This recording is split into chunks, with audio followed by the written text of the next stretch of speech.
लोग अब कैसे शिव चर्चा में जाना है तो उमंग माने लोग गांव के लोग हम लोग कटहरी के लोग जाते थे तो हम लोग भी पीछे लग रहे थे।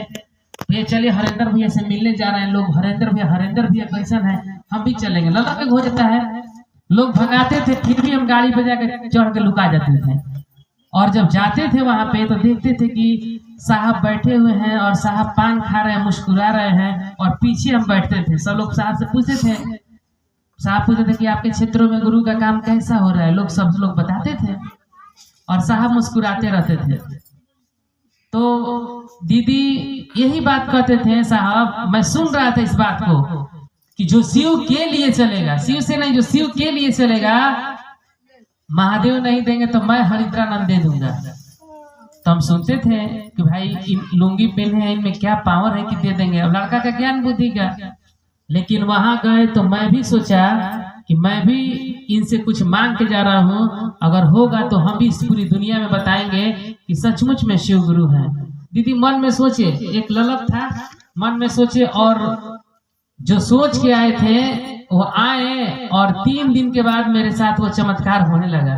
तो मेरा भी मन अनुभव करने लगा कि हरिंद्रानंद में वो पावर है कि सचमुच में कि जो बोले कि वो हो जाएगा तो होने लगा।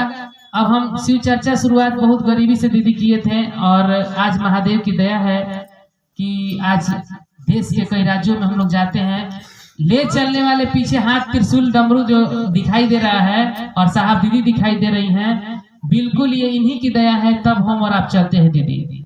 साहब ने कहा था, एक साहब कहानी बताए थे कि साहब एक कहानी, हम लोग बैठे थे कहानी बता रहे थे, एक अंग्रेज की कहानी बता रहे थे।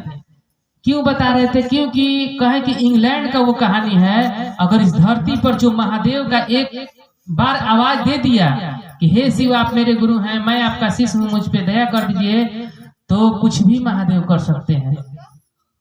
अभी भैया भजन गाए तो बोले कि मैं हरिंद्रानंद के नहीं देखा था, नहीं देखता तो और कुछ हो जाता। लेकिन साहब अभी बोले थे संगोष्ठी में कि अगर एक दिन भी अगर कोई आवाज देता है कि हे शिव आप मेरे गुरु हैं, मैं आपका शिष्य हूँ, मुझ पे दया करिए, क्यों ना वो मरुस्थल राजस्थान के मरुस्थल की धरती पर भी वो आवाज लगाएगा। मरुस्थल में चारों दिशाओं में बालू ही बालू है, वो अकेला है, वहां भी आवाज एक दिन भी लगा दिया, हे शिव आप मेरे गुरु हैं, मैं आपका शिष्य हूँ, मुझ पे दया करिए, वो हरिंद्रानंद का कलेजे का टुकड़ा हो, या गुरु भाई है या गुरु बहन है। सोच लीजिए।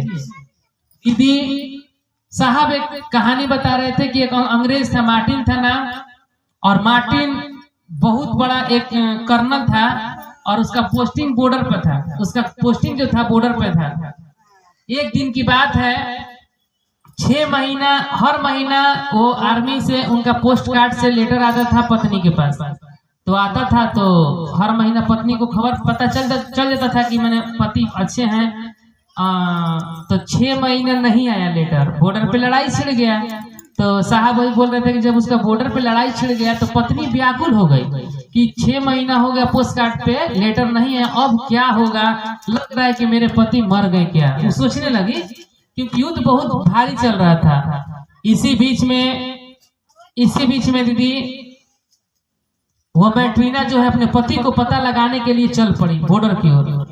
जा कुछ दूर गई। जब कुछ दूर गई तो एक जंगल था, जंगल पार की तो एक विशाल बरगद का वृक्ष था, वहीं पे एक टूटा फूटा घर था, तो उसमें से आवाज आ रही थी, टन टन का आवाज आ रही थी। तो वो चुपचाप देख रही कि कोई एक आदमी है। देखिए वो इंग्लैंड के बाद अंग्रेज था, वहां क्या देख रही कि कोई आदमी है, एक बहुत बड़ा पत्थर है और पत्थर पर कोई दूध चढ़ा रहा है, कोई लावा चढ़ा रहा है। वो ब्राह्मण जो है वो दूध चढ़ा रहे हैं, कुछ हरा हरा पत्ता चढ़ा रहे हैं। तो ये सोची ना कि मैट्रीना जाकर सोची कि हम पूछे कि आप पत्थर पे क्या चढ़ा रहे हैं लोग। तो गई उस मंदिर में, बोली कि बाबा ये शिव, ये पत्थर पे क्या चढ़ा रहे हैं, ये कौन है?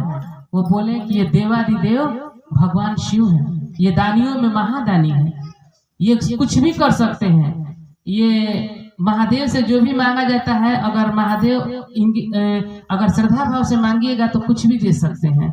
तो कहे कि मेरे पति को पता बता सकते हैं कि मेरे पति कहाँ है, पति जिंदा है या मुर्दा है, कुछ पता बता सकते हैं? क्यों नहीं बता सकते हैं? जाइए महादेव को प्रसन्न करने के लिए आप कुछ लाकर चढ़ाइए।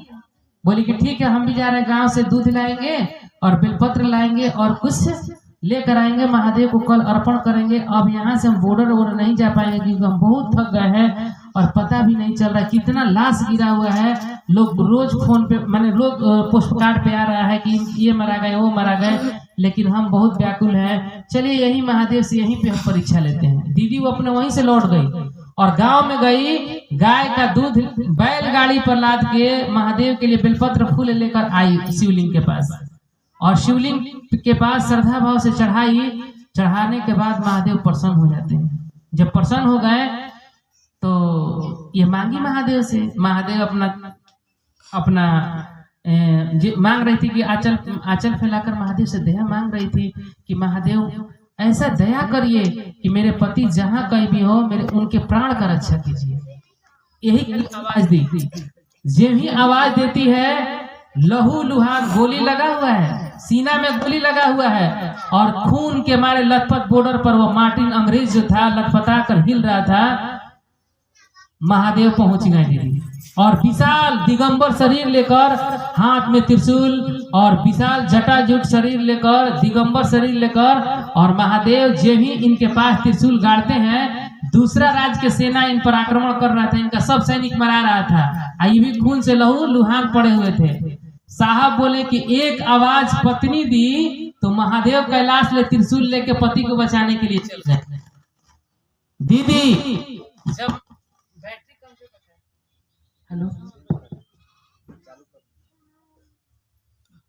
हेलो तो देखिए, जब महादेव एक कदम आगे बढ़े, सारा सैनिक भागने लगा। अगला कहे कि मार्टिन की तरफ से कौन ऐसा विशाल हाथ में त्रिशूल और जटाजूट दिगंबर शरीर लेकर कौन इतना बलशाली आदमी आ गया, भागो भागो, हल्ला हो गया दीदी। कितने लोग दूसरे राज्य के सैनिक मरा गए भागने में। तब जब भाग गए सब लोग महादेव को देखकर, तब मार्टिन उठता है और महादेव को ताकते हैं तो उसका जितना ब्लड गिरा हुआ था, शरीर का सारा ब्लड उसके में जो गिरा हुआ था सब ब्लड आ गया, और जो गोली लगा था महादेव का आशीर्वाद से गोली जितना लगा था वो सब महादेव अपना शक्ति से गोली खींच के उसको पहले की तरह कर दिए। मार्टिन पूछता है कि आप इतने विशाल दिगंबर शरीर लेकर, हाथ में त्रिशूल और डमरू लेकर, आप कौन हैं? आप कैसे आकर आए यहाँ पे मेरे प्राण को रक्षा बचाने के लिए? और मेरा डूबता हुआ जीव, मैं अंतिम कगार पर, मौत के कगार पर मैं अंतिम सैया पर से लेटा हुआ हूँ, और आप कैसे आकर बचा लिए? आप कौन हैं? तब महादेव कहते हैं कि मैं देवादिदेव स्वयं भगवान शिव हूँ, और क्यों आया हूँ? तुम्हारी पत्नी के पूजा किए हुए द्वारा। वहां महादेव बोल रहे हैं कि तुम्हारी पत्नी के पूजा किए हुए द्वारा मैं प्रसन्न होकर आया हूँ। तुम्हारी पत्नी पूजा नहीं करती, प्रेम से मुझको कुछ अर्पण नहीं करती तो मैं प्रसन्न नहीं होता। साहब भी कहते हैं कि भावे न लभते देवता भावे न देव दर्शन। भाव से देवता दीदी लब होते हैं और भाव से देवताओं का भी दर्शन होता है। कब? जब भाव से महादेव का काम करिएगा तो धरती और आसमान के लोग भी आपको साथ देंगे। दीदी तब मार्टिन को पता चला कि कोई इस धरती पर है जो है तो स्वयं भगवान शिव हैं। आज ये आते नहीं तो मैं तो खून से लथपथ पड़ा था। मार्टिन वहीं लौटता है और कहते कि जाओ, तुमको जितना दूर झंडा अपना देश का गाड़ना है गाड़ दो, मैं यहीं खड़ा हूँ। दीदी महादेव झंडा गड़वाते हैं और उसका जीत होता है और बहुत बड़ा उसको उपाधि मिलता है, और आता है तो उस टूटा फूटा मंदिर को अपने पत्नी के साथ जाता है, जो भी पैसा उस मंदिर को बहुत सुंदर बनवाता है। तो वही साहब बोले कि वो इंग्लैंड का बात है, कई जमाने कई वर्षों का बात है। एक आवाज दिल से पत्नी लगाई तो महादेव सुन लिए, कैलाश ले जाकर पति को वहां जाकर युद्ध भूमि में बचा लिए। अगर कोई शिव का चेला आवाज देगा, हे शिव आप मेरे गुरु हैं, मैं आपका शिष्य हूँ, मुझ पे दया करिए, तो महादेव कुछ भी कर सकते हैं। आज दया नहीं करते तो हम आप आते हैं यहाँ पे। दीदी शिव गुरु की दया है कि आज अभी हम लोग 4 दिन पहले मथुरा में थे, दिल्ली में थे। क्यों चल रहे हैं? क्योंकि साहब का सपना साकार करना है, लोगों के दिलों में शिव को उतारना है। आज दया नहीं होता तो हम और आप शिव की बात नहीं करते। हम लोग कहते बड़ी दुख में है, बड़ी कष्ट में है, बहुत दर्द में है। दीदी एक बार साहब को भी कष्ट हुआ था, साहब को कष्ट हुआ था, एगो कांख में उनको बहुत बड़ा ककरबग्घा घाव हो गया था। तो उनको शर्ट पहनने में भी दिक्कत होता था, झंडा फहरा, साहब को झंडा फहराना था। तो नीलम दीदी कहती थी, डॉक्टर बोलता था कि इतना बड़ा घाव है, ये तो ऑपरेशन करवाना पड़ेगा। साहब बहुत चिंतित रहते थे कि चीरेगा तो कम से कम 1-2 महीना डिस्टर्ब हो जाएंगे, और 26 झंडा फहराने जाना है, क्या करे, 15-16 दिन समय बचा हुआ है। ये बात कह रहे हैं, और सोच लीजिए देवघर से एक बूढ़ी माँ चलती है, और कांख में झोला लेती है, और उस वक्त साहब का पोस्टिंग बनातू में था। नीलम दीदी सुबह सुबह झाड़ू लगा रही थी। ये बूढ़ी माँ पहुंची, कहीं ये मैया दरवाजा खोला, हम हरिंदर भैया से मिले आई है। तो कहाँ से? अब नीलम दीदी दरवाजा खोली, कही कि हे माँ कहाँ से आप आई हैं? बोली कि मैं देवघर से आई हूँ, रात से ही चली हूँ, और मैं हरिंद्रानंद से थोड़ा मिलना चाहती हूँ, थोड़ा सा हमको बुचिया कैसे हो मिलवा द मैया। कहीं कि ठीक है, साहब तो सोए होंगे, कहीं कि थोड़ा जगा दीजिए, हमको मिलवा दीजिए, उनसे मुलाकात करके ही जाएंगे। सोचिए, वो बैठती हैं और साहब का दरवाजा खटखट नीलम दीदी मारती हैं, साहब मुस्कुराने लगे। साहब जान गए कोई आया है, तो गए, तो साहब गए तो कहीं कि जाएंगे नहीं, उनको बुलाइए। अब मुस्कुरा रहे हैं साहब, नीलम दीदी बैठी हैं। बोलिए कहीं क्या बात है? कहें कि अपना गला में से, वो जो बूढ़ी माँ थी, अपना गला में से एक माला निकालती हैं, और उस माला को हरिंद्रानंद साहब के गला में पहना देती हैं, और झोली में से भभूत निकालती हैं। कहीं कि 15 दिन मैया, नीलम दीदी के मैया लगा दी है, ये जरूर, ये 15 दिन के बाद यह स्वयं ठीक हो जाएगा, ऑपरेशन कराने के लिए कोई जरूरत नहीं पड़ेगा दीदी। और यह कहकर साहब को कहती हैं, आप घबराइए मत, नदी में बाढ़ आवा है न बउआ, तो धीरे धीरे ओह रहा है। देखिए उसी भाषा में माँ भगवती समझिए कि समझा रही हैं कि हम लोग दुख में घबरा जाते हैं कि क्या करे, जान दे दे, प्राण दे दे, एक दर्द होता है, एक कष्ट होता है, तो सोचने लगते हैं। उसी तरह से वो बूढ़ी माँ साहब को समझाती हैं कि बउआ नदी में बाढ़ आवा है न, तो धीरे धीरे ओह रहा है, आप घबराइए मत, आपका ये कष्ट है 15 दिन के बाद ठीक हो जाएगा। दीदी वो देख के और चली गई। तो साहब मुस्कुरा रहे थे, साहब जान गए।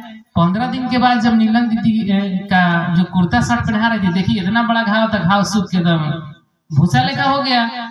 कहीं कि ये क्या हुआ? वो कौन थी बूढ़ी माँ? आप मुस्कुरा रहे थे, कुछ बता नहीं रहे हैं। बोले कि नीलम आपको पता नहीं है, वो स्वयं माँ भगवती थी, जिनको माँ पार्वती कहिए, शेरा वाली कहिए, माँ खप्पड़ वाली कहिए, काली कहिए, वो स्वयं आई थी।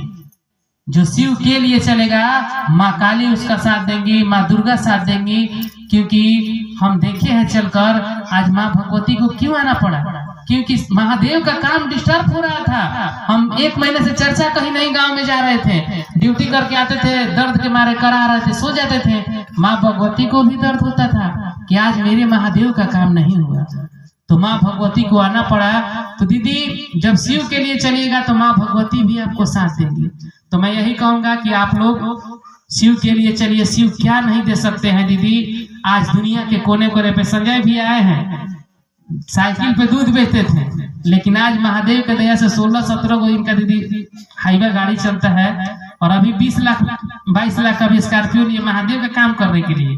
कहे कि भानु जी चला जाए महादेव का। उस वक्त हम लोग चंदा बीघा में आए थे, उनका बोलेरो लिया था नया भैया, याद है ना? बोलेरो आया था, पीछे स्कॉर्पियो आया था। लेकिन सचमुच में गुरु के लिए बेचारे चलते हैं, और जहां भी हम लोग कहते हैं तैयार हो जाते हैं कि चलना है। जिसको महादेव से प्यार होगा कुछ भी कर सकते हैं। हम लोग भी गरीबी था दीदी, हम लोग भी शिव चर्चा जो शुरुआत किए थे तो मिर्चा धनिया से शुरुआत किए थे, लेकिन आज महादेव के दया, महादेव के लिए दिल से करिएगा तो कुछ भी कर सकते हैं। एक मिर्चा बेचने वाला से सोना उतरवा सकते हैं। तो साहब बोलते थे कि गधा से भी हवाई जहाज हम चलवा लेंगे। तो सोच लीजिए ये शिव में दया है। और जज्बा और जुनून मजबूत रखिए। और दीदी का जो सपना था, साहब का जो सपना था, वो हम लोग संकल्प लेंगे। ये देश ही नहीं, भारत के कोने कोने में, हर गांव में, हर राज्य में जाएंगे और साहब का सपना जो है साकार करेंगे। आज साहब का ही दया है कि दीदी शिव की ओर जो चल रहे हैं, कोई चला रहा है तब शिव की ओर चल रहे हैं। साहब बोले थे कि पतंग जितना उड़ता है लटाई मेरे पास है, हरिंद्रानंद साहब के पास ही लटाई है, जितना ढीली देते हैं उतना ही हम लोग उड़ते हैं, चलाने वाले हरिंद्रानंद है। इसलिए मैं कहूँगा कि आप भी अपने गांव में साप्ताहिकी चर्चा नहीं होता है, अगर होता है तो आप लोग समय निकाल के जाइए और नए नए लोग को मंच दीजिए। जो अभी साल भर से कौन कौन गुरु बहना साल भर से शिष्य बनी है, मैं भैया से कहूंगा कि उनको कम से कम नए नए लोग को मंच दीजिए और नए लोग को हम लोग को आगे बढ़ाना है। जो भी लोग नए लोग उनको मंच दीजिएगा तो आगे लोग उन लोग को भी मन मजबूत होगा और आगे उन लोग भी बढ़ेंगे। इसलिए हम और आप शिव का काम करें, शिव का काम आगे बढ़ाएं और बहुत जल्द ही हम लोग अभी प्लान बना रहे हैं। उमा भैया भी से बोले हैं कि भैया इस क्षेत्र में थोड़ा सा आप लोग मिलजुल के काम बढ़ाइए और बहुत जल्द यहाँ पे बहुत साहब का परिवार को उतारने का प्रयास हम लोग करेंगे कि हम लोग चलकर साहब से मिलके और एक यहाँ पे कार्यक्रम होगा साहब के परिवार का, किसी का भी होगा, लेकिन हम लोग सोच रहे हैं कि अब आप लोग खड़ा होके स्वयं आगे बढ़ के आप लोग करिए, हम लोग पीछे से रहेंगे, आप लोग आगे चलिए, आप लोग बात करिए और स्वयं आगे काम बढ़ाइए। चलिए दया मांगिए कि हे शिव आप मेरे गुरु हैं, मैं आपका शिष्य हूँ, मुझे इस पे दया कर दीजिए। और दूसरा में चर्चा करिए और तीसरा में नमः शिवाय का प्रणाम करिए। इन्हीं चंद वाणी के साथ मैं सभी भाई बहनों के चरणों प्रणाम करता हूँ। प्रणाम के स्वीकार करें।